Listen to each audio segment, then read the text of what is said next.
ഈ പണം ഹവാല ഇടപാടിലൂടെ കണ്ണൂർ വളപട്ടണത്ത് മാറിയിരുന്നതായി പോലീസ് അന്വേഷണത്തിൽ കണ്ടെത്തുകയും ചെയ്തു. കണ്ണൂർ സ്വദേശിയായ തൊപ്പി എറണാകുളം കേന്ദ്രീകരിച്ചാണ് പ്രവർത്തിച്ചിരുന്നത്. എന്താടാ തീവ്രവാദി ആയുധക്കടത്തലും പറയുന്ന പോലെ. ഇനി എനിക്ക് തോന്നുന്ന അടുത്ത തന്നെ വരാൻ പോകുന്നത് തൊപ്പി പാകിസ്ഥാൻ ചാരൻ ആയുധക്കടത്തുമായി പിടിയിൽ. അതാണ് ഇനി അടുത്ത വരാൻ പോകുന്ന വാർത്ത. മനസ്സിലാവും? എറണാകുളം കേന്ദ്രീകരിച്ചാണ് പ്രവർത്തിക്കുന്നത്. ഇതെന്തോ ശരിക്കും തീവ്രവാദിനെ കുറിച്ചെല്ലാം പറയുന്ന പോലെയാണ്.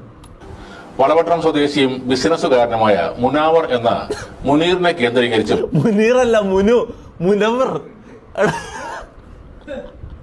എടാ പാവോ ബിസിനസ്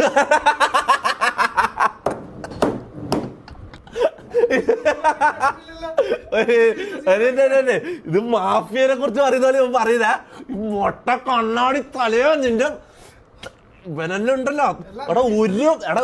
ഒരു കാര്യം ഒരു വാർത്ത ഇടുമ്പോ ഇത് ഇവര് നോക്കുന്നില്ലടാ, ഒരു സത്യാവസ്ഥ ഇവര് നോക്കുന്നില്ലടാ. ഇതിൽ എന്തെങ്കിലും സത്യം ഉണ്ട്, എന്തെങ്കിലും നോക്കണ്ടേ. എന്താ പറഞ്ഞേ? കണ്ണൂർ സ്വദേശിയായ തൊപ്പി എറണാകുളം കേന്ദ്രീകരിച്ചാണ് പ്രവർത്തിച്ചിരുന്നത്. വളപട്ടണം സ്വദേശിയും ബിസിനസ്സുകാരനുമായ ഇവന് തട്ടുകടയാ. ഇവൻ തട്ടുകടയിൽ മുട്ട അടിക്കലാണ് ഇവന്റെ പണി. ഇവനെ കുറിച്ചാണ് പറയുന്നത്.